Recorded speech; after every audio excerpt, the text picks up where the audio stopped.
picture. Now it's time I get back up. Hello, I'm coming to you to do a review video today.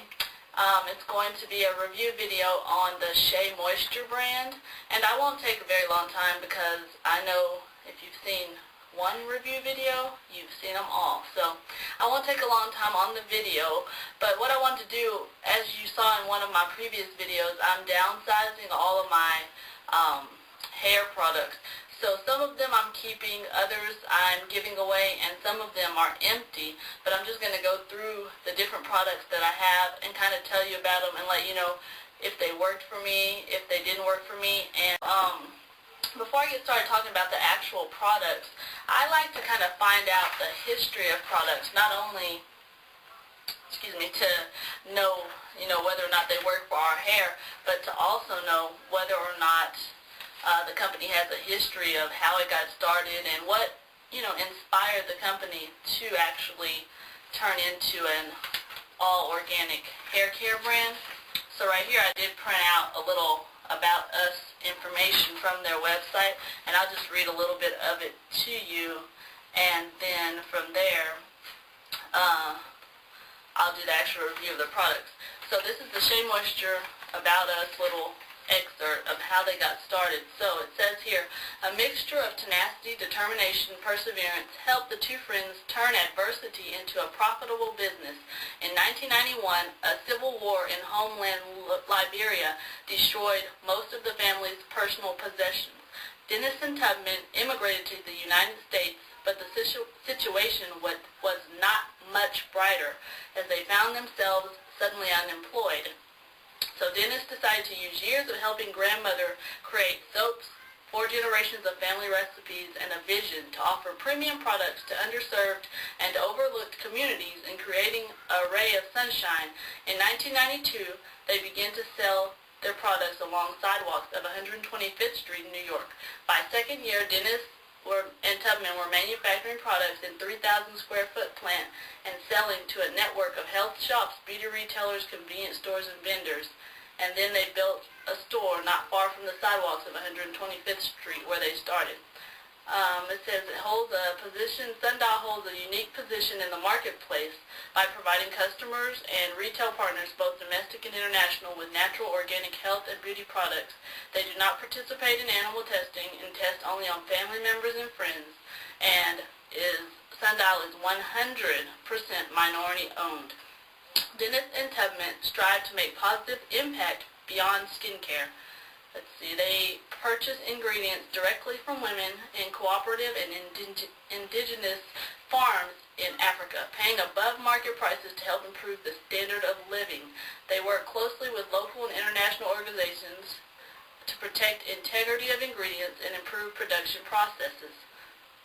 Let's see.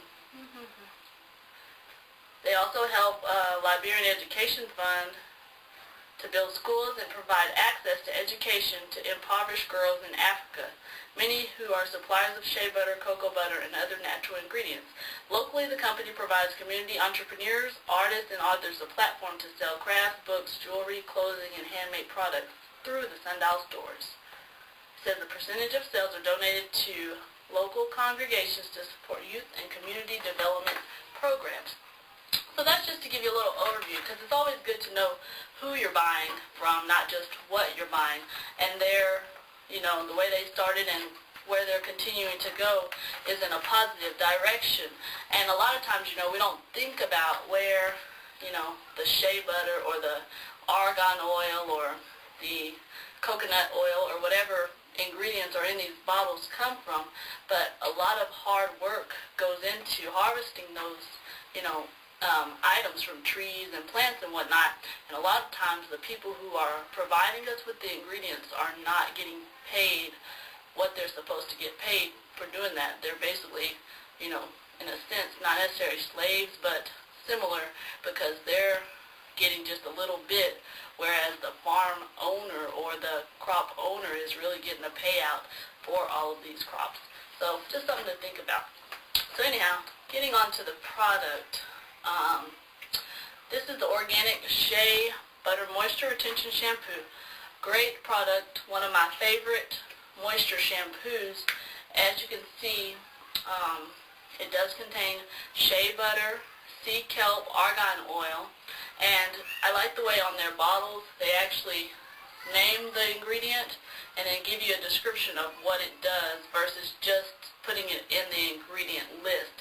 So right here in the small square it says sea kelp, trace minerals, detoxify hair, follicles of impurities and residue. Argan oil, restores shine and rebuilds hair elasticity. Shea butter, deeply moisturizes, repairs damage to hair and scalp. So it kind of gives you a little breakdown of the most important ingredients. And of course, no parabens, no gluten, no mineral oil, synthetic fragrance, and so on. No animal ingredients, no sulfates, okay? And then on the ingredient list, basically, the pretty basic ingredients in most organic products: deionized water, aloe vera juice, argan oil, vitamin E, sea kelp, rosemary extract, honeysuckle flower extract, and whatnot. Okay? And it was created for dry, damaged hair to heal, grow, and strengthen. So, just to show you the consistency of it, very creamy, nice, natural brown color. See how it kind of runs instead of just dripping off, so it does have a little thickness to it. Okay, and when you, like sometimes I clarify my hair with a clarifying shampoo and it feels kind of dry. So what I'll do is after I clarify, go back with just a few drops of this and I can instantly feel that my hair got soft all over again. So it does put a lot of moisture into your hair and have a lot of good oils and good ingredients in it.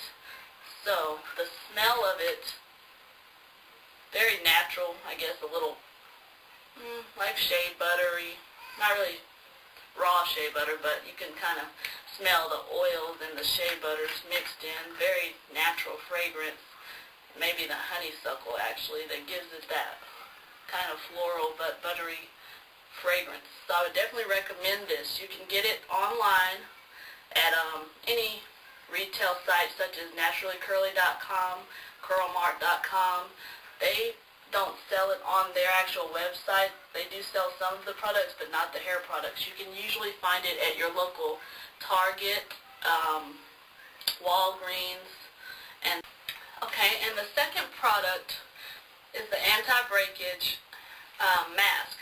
Now they do have another mask, which is the deep moisture mask, I believe, which goes along with this, and I have used that in the past also, but I just wanted to try this one. This is particularly made for, says, thin, fine hair to thicken, volumize, and soften. Now, I don't have thin or fine hair. However, I did try it because I figure if it works for thin, fine hair, it probably works for other hair types as well.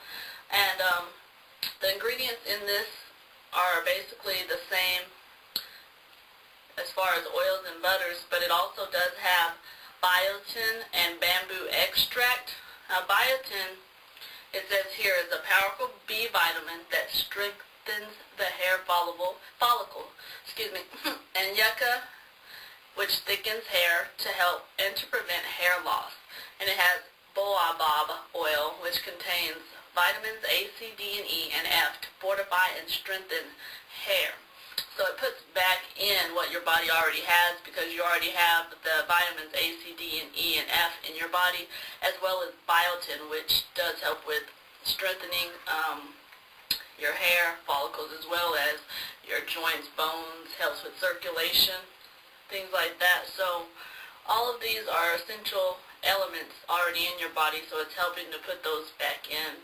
And it's very thick.